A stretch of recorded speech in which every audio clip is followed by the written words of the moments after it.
Yeah, so we've come here again to discuss Severance, and this week we decided to watch two episodes instead of just the one. So that was episode 3 and episode 4, or was it episode 4 and episode 5? I can't remember. 3 and 4. 3 and 4, sorry. I was a bit unsure as to whether that would be a good idea. It's just circumstances meant I couldn't record last night, and just meant we had to watch episode 4. But actually, in a weird way, there's I'm not going to talk about 4 yet, but nothing really happens in 4 that answered any of the questions from 3. So it was actually a really good episode to kind of catch up with the world on in terms of the podcast, because hopefully if I can get some of this edited at the end of the recording session tonight and tomorrow, and I get this out, I can actually potentially get this episode out before the whole world sees the very next episode that's available, and then we'll be sort of like up to speed and everything like that. But so episode 3. Yeah, so the main thing, it's pretty much the group kind of split off and do their own little things that they've been discussing from the previous episode, where Mark and Helly are looking for Mark's wife.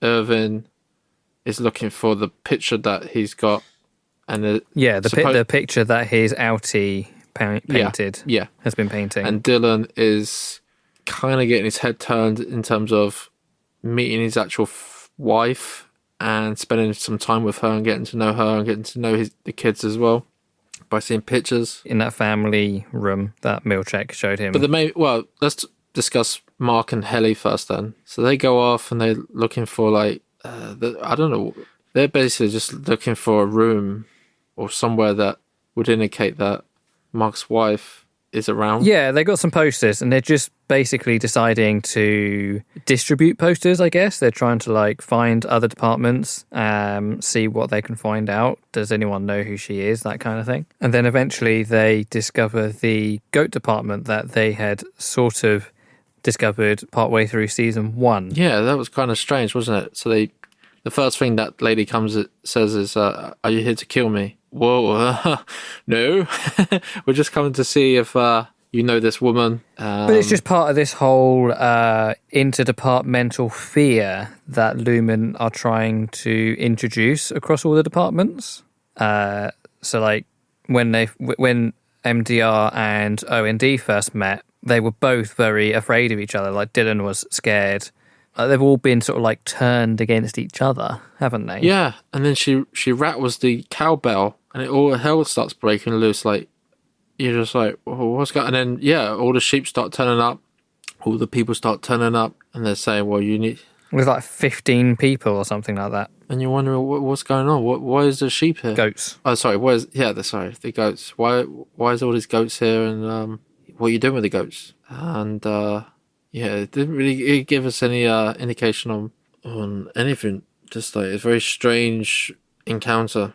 I was okay. Yeah, and at first the goat department are very much, obviously they're surrounding them, and they start close in on Helly and Mark, and they're not really wanting to hear what they have to say. But then Helly is very much, I think literally they're just about to get forked.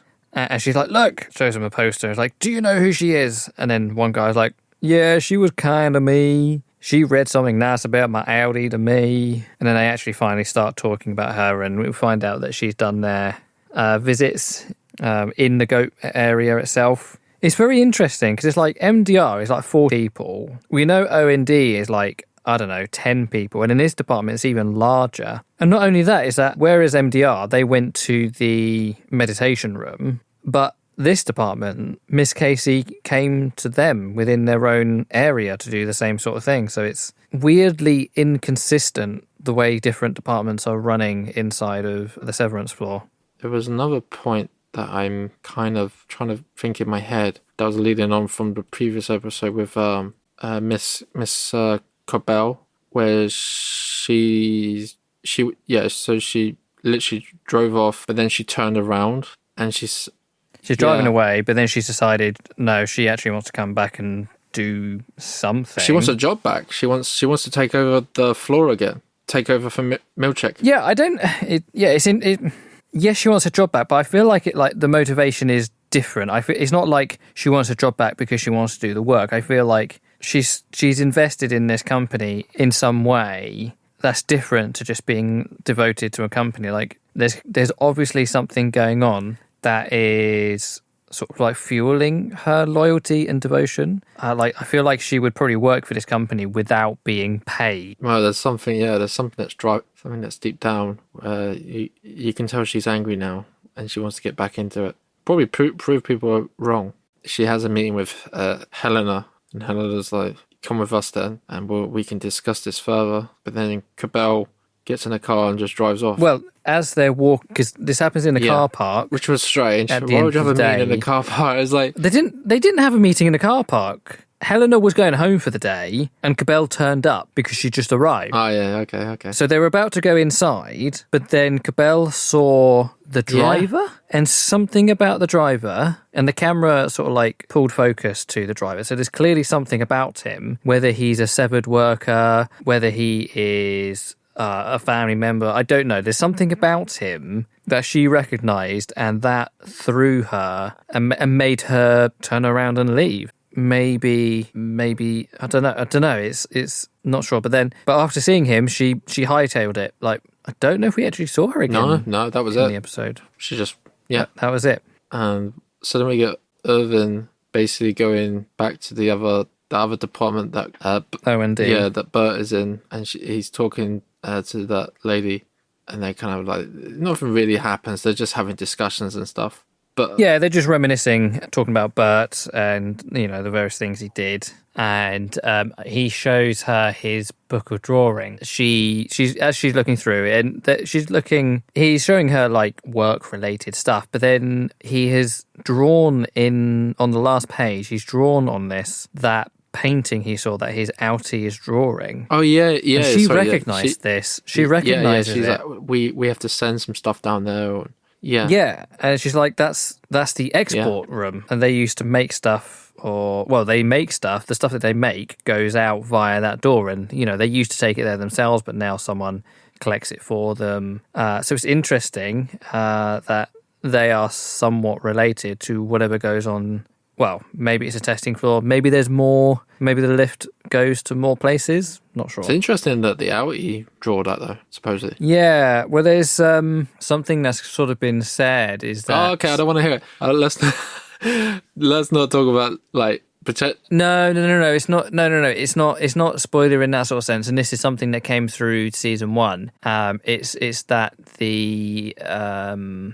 the consciousness spills through sleep. So, in the first season, when Irving fell asleep during his working hours and he had the dreams of that black liquid, sort of like taking over the office, that was his outie's black paint painting that painting. Do you see the link, sort of? Yeah. So that's the link, sort of like going from out to in. What we don't yet know is how outie is aware of that door if Innie himself isn't. I don't think, because unless he's in all the research that outie Irving is doing, maybe he's come across it that way. Maybe he used to I don't know, maybe he used to work. No, he wouldn't have worked for Lumen as an unsevered worker because they wouldn't hire him. But outie Irving seems to know about it, and it seems to be because in episode 2 on the phone he said he's got the message, and maybe he's got the message is the fact that Innie Irving has seen that painting, and the reason he kept painting it over and over and over and over again is so that for some reason it would spill through somehow to his Innie, or that his Innie would somehow get to see it one day, and that would be sending some kind of message to him. Yeah. Well, the other thing that happened, Milchek got a private meeting he had a meeting with the board through that lady, and that was very strange as well, where she's like smiling, and he's appreciated the opportunity, but he feels a bit like, I don't know, he didn't look happy. As well as they showed him a picture with him, and then the picture like the general landscape of the company, and he was in the idea of the company in the future. Not really. It's not him as such. It's Keir Egan as a black man. Yeah, That's what I thought was weird. I was like, yeah, that's what I'm trying to mean. Like, it's kind of him, but it's kind of like And he not him, but it's a representation of what the board. it's a representation of his identity through Kia Egan. And so Natalie says that when she was appreciated by the board, they did something for her. So my presumption is that she got one where Kia Egan was presented as a woman. But Milchek, he doesn't like this. He's putting on a face, and he's saying all the right words, but he doesn't like it. You can tell it made him uncomfortable when it was presented to him, and later on, when he's looking back at it, he ends up covering it up and then putting it away at the top of a cupboard, sort of like top shelf, sort of like hidden away. And it's sort of interesting because thinking about Cabell and Milchek, and they're sort of thinking about how they align themselves to the Kia Egan company, it's like the company has this sort of like real religious aspect to it. So you're not going to work there and just be taking a paycheck home, just doing it just for the money. But you're going to, if you're working in the management section, then you've got to have some kind of scriptural knowledge of everything that goes on. And this comes through like season 1, Cabell, she keeps sort of like repeating verses, and she even sings a song at one point. So she's like a fanatic follower, I guess. Whereas Milchek is a follower, but maybe like he's like a very formal person. Like he's learnt the scripture, he's learnt the rules and everything, and he's very much like,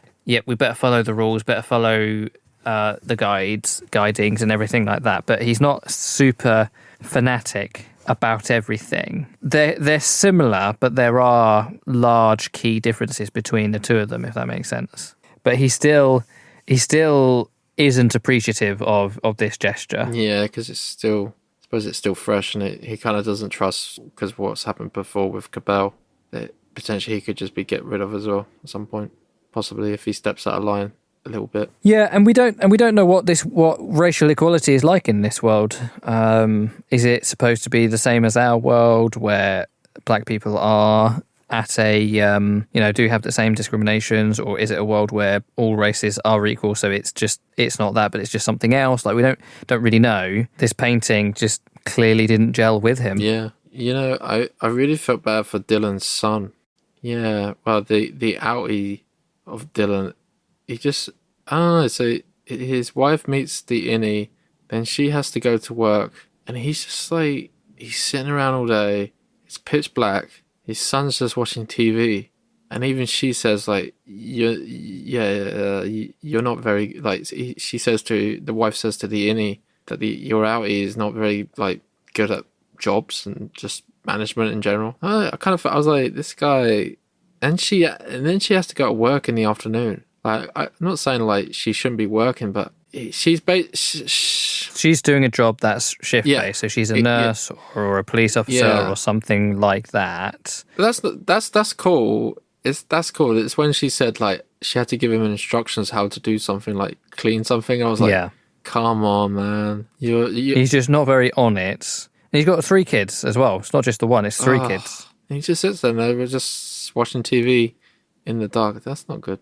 So it's like very different to Dylan. Yeah, so I'm kind of intrigued about this. I'm like, is the wife going to be like getting more closer to the innie than the outie? Is she going to be thinking, I wish the innie could be the outie and the outie could be the innie, if you know what I mean? She could say like, the innie is like a totally different person to you. You need to change, otherwise I'm going to leave. Because if that was me, I'd be like, yeah, just sit down with someone, have a conversation. And he actually looks like he's really, of course he's going to be intrigued, because he's never really, it's his wife, and he's never had a relationship or anything like that outside of the walls of work and the people at work. But yeah, I think I was like, I kind of felt bad for the wife, and it would be interesting to see, because it looks like potentially she could be coming more into it by visiting the innie Dylan. Maybe they might have more of a relationship. Don't know. But yeah, it seems interesting. And if I was the outie of Dylan, I'll be like, eventually she's gonna like start dropping hints maybe, and I'll be like looking at those hints and thinking I gotta get a proper job and start looking after the kids properly. Yeah, you might start feeling jealous Exactly. or well, feel bad. Like feel I'm gonna lose it. I'm gonna lose my family here. Yeah, or even start disliking and hating his inner self. Even though it's him. It's him. It's like, well, it's not him though. It is still him. Well, but the innie is. It kind of is though. Well, I would say, like. That's the whole question. That's the question of the whole show, though. Like, is it him? Is it not him? It is him, but it's not him. Welcome to Severance. I suppose you have to look at it and think, if the innie was put in the outies position, what would they do differently, potentially? I know, like, Dylan is a bit keen. You look at him, he seems like it does seem a bit lazy, but he does do some work compared to this outie. But to be fair, he tried to, like we saw. Innie Dylan is not lazy at all. He does a lot of work. He's the hardest worker in the bunch because he's got all those finger wraps. He's got the waffle party. He's got everything. No, what I was trying to say is the outie tried to get a job, but he couldn't get a job because he was involved. Well, he said he was involved with the severance.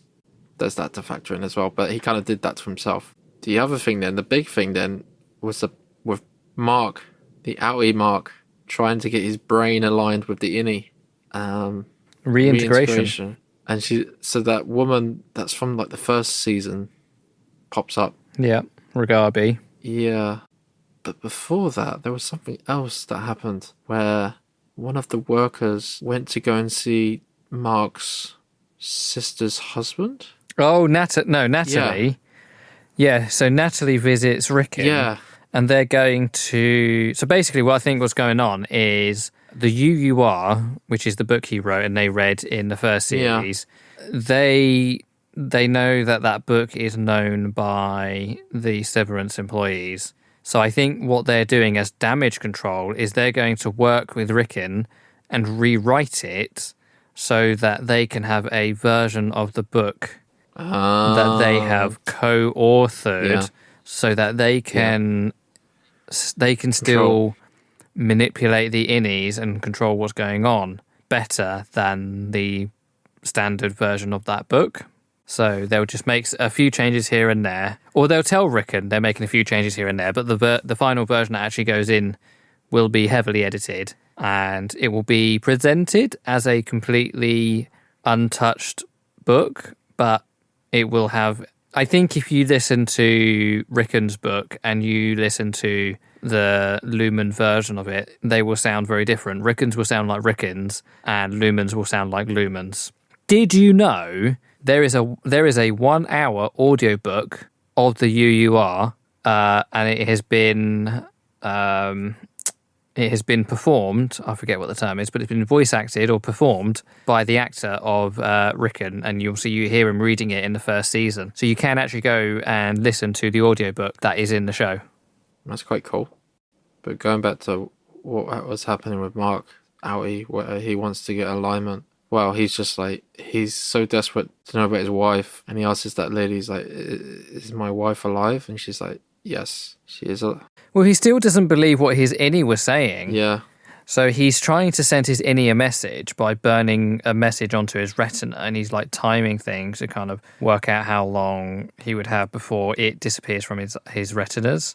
And he's testing it at, some random place. And that's when Regabi finds him. She's been following him, I guess. And she's like, dude, they flash your eyes when you go through the change. Like, it's going to dilate your pupils. He's not going to see it. And she's like, yeah, she is alive. I've seen her. Like, last time I was there, she was alive. And then as soon as Mark hears that, he's basically like, right, reintegrate me. Like, I want to be reintegrated. We see his lines get aligned. He's reintegrated. Yeah, but before that, she nearly messed up and nearly totally toasted him, where he's like... Well, his hand started shaking, I was like, she's like, oh shit. And then he's like, am I okay? And he's like, well, are you okay? I don't know. It's an unrefined science what she's doing. That's what I would be like. I'd be like, yeah, do you feel okay? I don't. And she starts asking him questions about who he is, where was he born, where are they now, something about the dog. He said something about the dog. He let the pet dog got killed because of him because he left the gate open. Oh yeah, she's asking him about like different emotions to do with woe and malice and guilt and things. Yeah, but that was pretty much the end of that episode. Yep, that's the end of episode 3.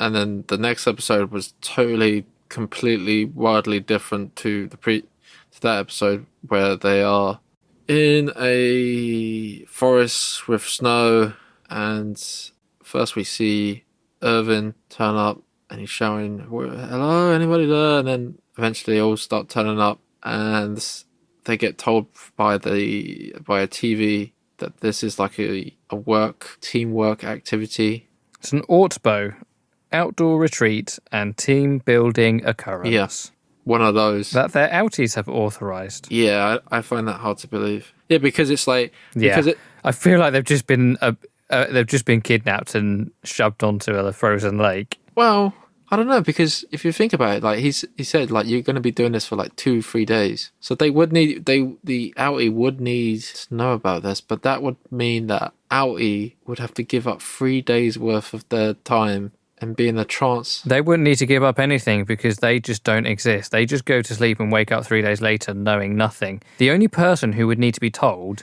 is Dylan's wife. No one else has anyone. No one else has a significant other. Irving doesn't have one. Mark doesn't have one. And, well, Helly is Helena, so she's already in on it.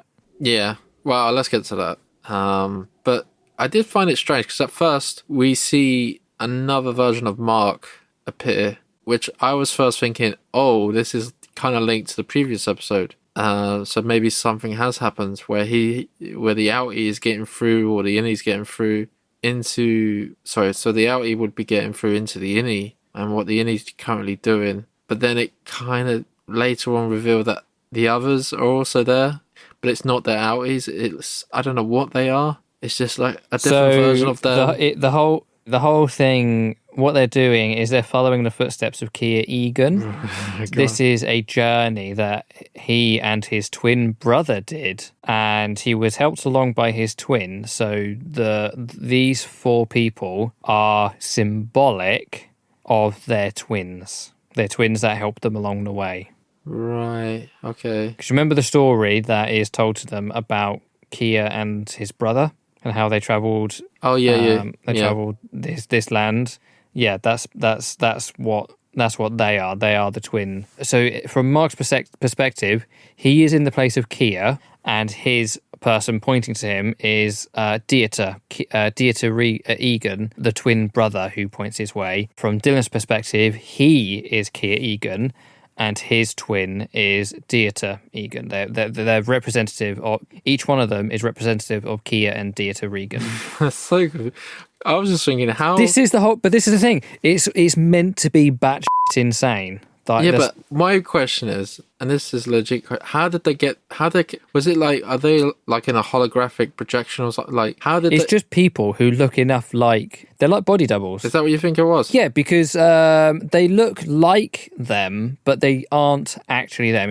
In particular, Dylan's one looked nothing like Dylan. Okay, I didn't really... Yeah. But he had the body shape, same hairstyle, but he looked different enough that you could tell that they basically, Milchek went around to all of his employees and said, right, you look like Mark, we're going to put you in a suit and give you a wig. You look like Helly, we're going to put you in a blue dress and give you a wig. And so on and so forth. So they look 80% of what each of them look like. Then they put them in a wig, and it's like, that's what I mean. It's representation. It's not actually them. It's not.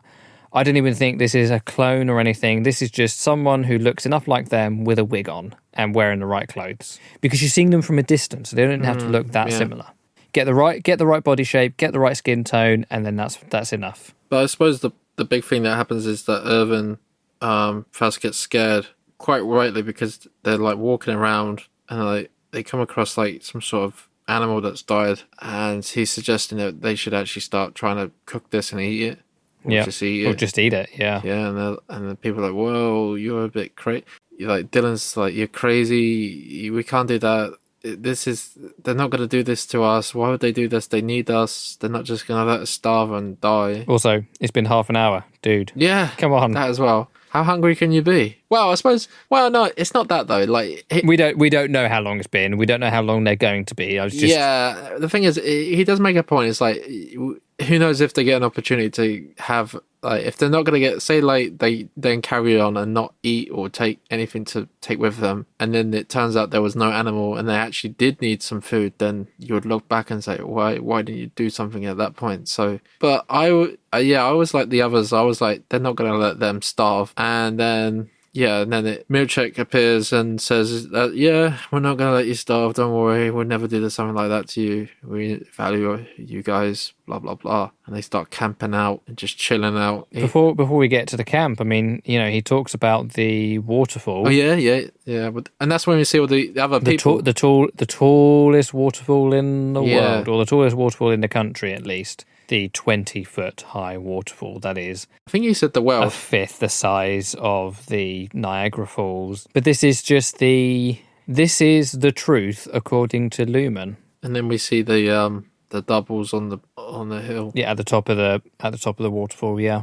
And this is where we also learn that this is where Kia Egan tamed the 4 emotions, the woe, malice, greed, and I forget what they all are, but it's woe, malice, greed, and temper. 4 tempers. Temptation. I can't. Do you know what the wording that they use? It slips me by sometimes, but it is very sort of 18th century American Christianity sort of thing with the thous and the those and temper and woe and that kind of stuff. So very odd, very strange. So they follow Milchek to the campsite, and despite so everything up to now feels like it took half an hour to an hour, but it took them from what felt like midday to after sunset to get to the campsite. Yeah, and Milchek starts reading from this 4th appendix that describes the story. Yeah, I'm not really that bothered, and start like taking the mick out of him. And he kind of gets angry and he says, right, no marshmallows for you guys then. And Dylan's like, whoa, dude. And then Miss One then picks up the marshmallows and throws them in the fire. And Dylan's like, what the fuck? Why'd you do that? And Milchek is, we shouldn't joke around. It wasn't funny. But then Mark and Helly were saying, yes, it was funny. And then Irvin kind of says, no, it wasn't funny. And I don't think you should be googling Mark with Helly. And which way he was doing, he's kind of got like blindsided a little bit. But before that though, after that actually, sorry. So they all go to sleep, and then, oh no, sorry, there was a massive argument, wasn't there? Straight after that. So that, like I said, yeah, Irvin says some nasty remarks to and confronts her about... Throughout the whole episode, Irving is trying to get Helly to talk about what she saw when the OTC happened, and he was questioning her night gardener. He didn't believe her story. What did he look like? Did he say anything to you? He saw there was holes in it, and she wasn't talking about it.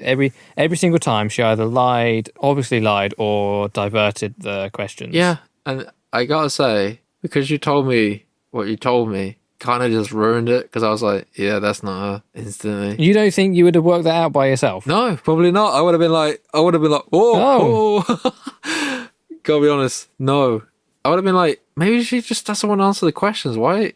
Like you said, like I said in the first episode, the first thing that came to my head was that she didn't want to answer the question because she's the daughter of this whole organization. Mm. You imagine telling that to... And you know what she should have done? She should have just come out and said it. It's true, I have lied to you, but there's a reason why I lied to you. It's because I feel really embarrassed about talking about this, and I don't know how you guys would feel if I did tell you this. And then she actually then tells them, and then she's like, they would have been like, oh no, it's okay, it's cool. But then the way she handled it was not good, because it's like she didn't address it, and Mark was definitely a bit biased and had his view tangled up by her engagements and flirtation, so he wasn't seeing straight. And Dylan is just Dylan being like, that doesn't look cool. He's kind of like straight forward. He's like me, where you might not see the bigger picture sometimes, I suppose.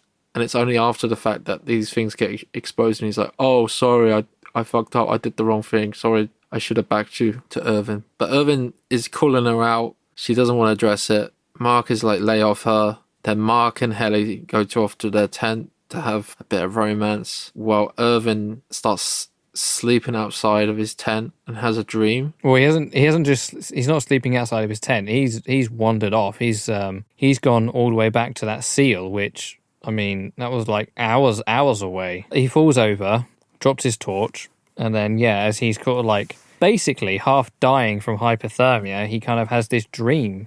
And he has a dream about Woe, which is that half-height woman who is one of the Four Tempers. And then sees Bert. Yes, yeah, Bert is part of MDR at the moment for some reason. But then he awakes from his dream, and Mark and Helly awaken by hearing him coming towards the tent, and they all get up and they're like, oh, well, they think he's coming towards the tent. Or something's going on outside. So Mark just wakes up and gets up. Helly is already gone. Yeah, she's gone. And Dylan gets up as well. It's like, where's... Dylan gets up as well. So they're talking. And then they call Milchek because they've gone. And then a few seconds later... Milchek turns up. They hear Helly and Irving.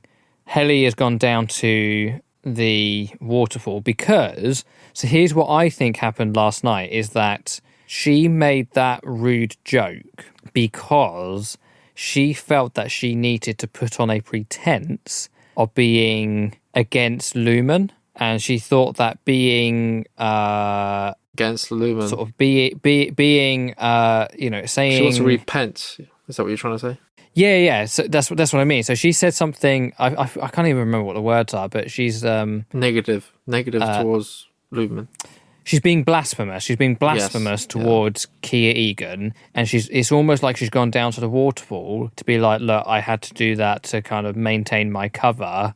I'm now here to kind of repent and to say sorry and all that kind of stuff. And then Irving kind of comes and sees her and kind of starts talking to her. And the thing is, it's like she's at a point where like she can't really keep lying because he said he basically knows at this point. I mean, Helly would not have come down to this waterfall and looked at it the way that she was. Helly didn't give a flying toss about the Egan family and everything they stood for or what Lumen were up to. So why would she come down and stare longingly at the waterfall? Yeah. And then Irving says something about Helly she might not have been for Lumen and for the MDR team, but she was never cruel, and she was cruel to him last night, and that really does it really does show who she is and the fact that she is a child of Egan, because rich people, powerful people, they can be far crueler with words than with action, and she managed to just say 3 or 4 words and she basically stabbed him right in the heart, and that's sort of how she exposed herself to him. And what's the one thing you do when someone does that, exposes you? You grab them by the head and you dunk them underwater until...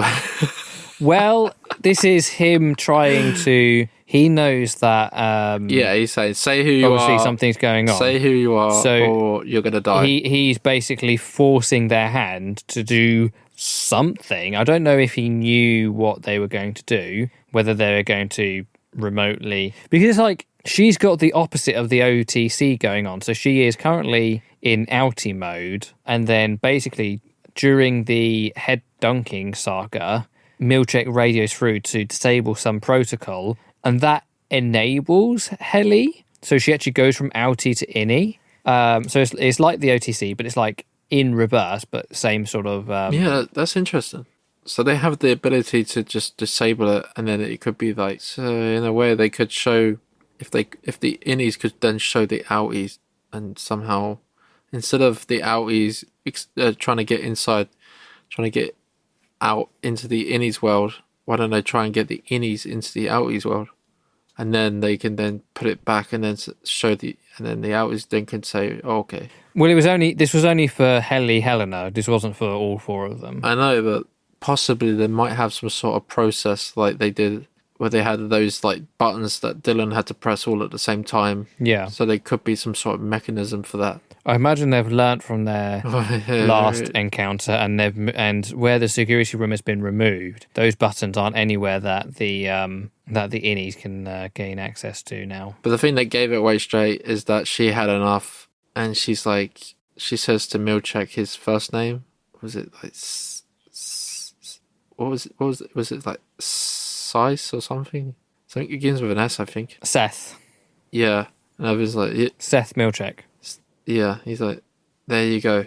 And then, he does it on the walkie-talkie, and then the actual real heli appears. And the interesting thing is Mark didn't say a word, just didn't say any. I thought he was going to say some words or say something. He didn't say anything. He just cradled. Yeah, well, basically, Irving's just told him that Heli isn't Heli. Oh, exactly. Heli is an Egan. And Mark is like, wait, I slept with her last night, and who I slept with isn't... I slept with a different person. I slept with the outie, not the innie. And you got that going on. And then you got the whole thing about, is he going to tell Heli that they had sex last night, but not her? Oh, Because yeah, that's true. That's a whole thing. But also, it's like, he basically slept with a woman who knows exactly what's going... She has the answer to what's going on with Gemma / Miss Casey. She knows what's going on. Yeah. And yet she's been, helping him, quote unquote, helping him. So who knows? But it was interesting because as soon as the switch happened, Irving was like, oh, Heli, I'm so sorry. I'm so sorry. And from her perspective, she has just been body slammed on stage, and then the OTC disabled, and then her very next moment of consciousness, she's being drowned. This poor woman, she's like 20 hours old, or 2 weeks old or something. And to be fair, like when she transitioned back to her head wasn't like in the water. She was just so confused. no, it was. She was underwater. Oh, really? She was underwater when the transition happened. Oh, okay. Yeah. Oh, yeah, that sucks then. Yeah. We're like, whoa. Yep. Whoa. Even if she wasn't underwater, I mean, half drowning, like the effects, the bodily effects are still pretty horrific to just wake up it's freezing to. under there as Exactly. well. Yeah. Yep. So Irving gets fired immediately. Yeah, so he gets killed. Well, he doesn't get killed, he just gets... Right, yeah, he's dead. No, he's not. Innie Irving has been fired, but Outie Irving is still alive. Oh, yeah, of course. The innie's dead, but the outie's still alive. Not necessarily. He might still come back in a later episode. Who knows? Well, I don't know. Like, I think once they do that, that's it, isn't it? And then, well, I suppose... Yeah, but maybe there's another uprising. Who knows what's going to happen? The only thing that could definitely seal it is by taking that chip thing out of the brain of the outie. Doing reintegration. Yeah. For Irving. Yeah. Glasgow block is what it was that she had. Milchek radios a request for the Glasgow block to be removed, which is sort of like Helena's... That is her... So maybe as she goes through the lift, that's the thing that stops the chip from transitioning her to innie and outie. And I was thinking, Helena must be like really tired, though. Like now we know that she was at innie as well as an outie, and she had like meetings with Miss Cabell after all of that. But I was thinking, well, that's what we do every day, like go to work and then deal with our normal lives. So what's the difference?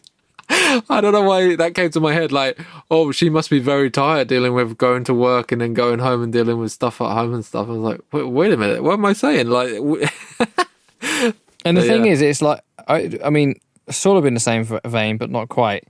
She went through quite a lot for this. This wasn't a case of her and her innie doing it. This was her the whole time. Yeah, she's going through quite a lot for someone who is so high up in the food chain. What did they gain? She's doing a lot of work. What did they gain by doing this? Who knows? Like they desperately need Mark and Gemma to work. Whatever they're doing, whatever this experiment is, they need that experiment to happen. And do you think like Mark and Heli can trust like say like Dylan now and possibly ask if this is the actual innie Dylan or is this an outie Dylan that's been threatened because he's got family? No, they can. No, I think they can trust Dylan because Mark knows that Heli is an Egan, so it's not the same story. It's not the same story with Dylan. But yeah, it was kind of sad to see Irving go, but in a way, it was kind of like, how far can you take this character? Like, Well, I think we might see more of him as his outie. possibly. Now that his outie's been fired for the second time within 2 weeks, he might start doing more. I mean, Bert was looking for him at the end of the second episode, I think. And I guess that's probably because Irving was shouting at his front door that night. Bert! So now he's like tracking him down, trying to work out what's going on. But yeah, completely different episode from anything we've ever seen before. Well, it's because this revelation came up. It was one of those things where it's like, okay, let's start bringing some of these characters and get them to, that big revelation. Well, the thing is, and it's like, actually, think about the episode as a whole. Didn't have the title sequence, didn't even have the Severance music. The music was completely different. Did it have the intro? It wasn't the usual piano riff. It was something else. And I'll be honest, the something else, the tune, it sounded very familiar. Like, I recognised it. But it wasn't the Severance theme tune. It could have been a creepy version of the Alphabet song, for all I know. But it felt familiar, but it wasn't the same, if that makes sense. And yeah, the title sequence was basically half a sentence. The title sequence was half a second of just basically words on the screen saying Severance, and then we're back into the action. So very, very, very different. Very different. Well, that could be down to possibly trying to get everything into one episode. Sometimes they do that. Well, they're just trying. I guess they're just trying to make this episode stand out from the rest. Yeah, it's a stark difference, which makes sense. Well, it's one of those episodes where you can actually quite follow it, because we've been discussing that Helly is not who she seems to be. To be Helena. And I was just thinking, thanks for ruining it. I would never have got it. I would never have got that if you didn't say anything. I do apologize. It's one of those things where it's just it does seem like the showrunners didn't expect people to guess it so quickly. However, yeah, it was pretty obvious. It was pretty obvious. There are moments where you're like, okay, yeah.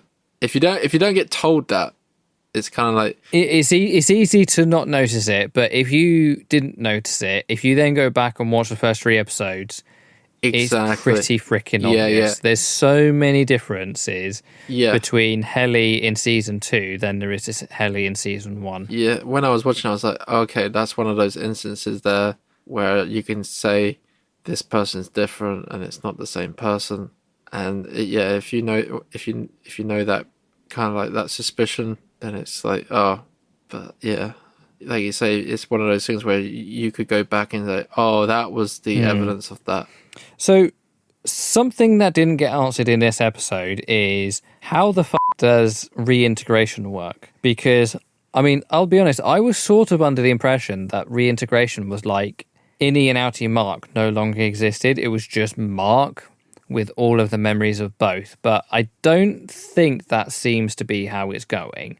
But Innie Mark, did he seem to have more worldly knowledge? Like the fact that he knew that was a seal and that's what dead bodies look like in the real world. It's like it feels like each version of Mark still exists, but they know everything that the other version of Mark has done, if that makes sense. So it's like, so Innie Mark behaves like Innie Mark and he has his friends, but he knows everything that Outie Mark does. And then Outie Mark, he's friends with his sister and his brother-in-law, and he knows everything that happens within Newman because that seeps through from the Innie stuff. Like we'll find out more as more episodes come out, but that's kind of the best way I could think about it, I guess. It's probably like when someone has a head injury, sometimes they have some sort of memory loss. Yeah. And they're like, oh, okay, so it's like, you're going to remember I sort of know this, but not... Yeah. It's hard to grasp why you know it. A little bit like the way that these people wake up on the table. They don't know their name, but they do know how to speak English, and they do know about whales or eels in the sea. They know about the sea. Like they know the vague concept of things, even if they don't know the specifics. And maybe this what reintegration does is it allows more information to come through, and then I guess they would then work on how they kind of build that knowledge, I guess. So, yeah, be interesting to see where it goes. Anything else?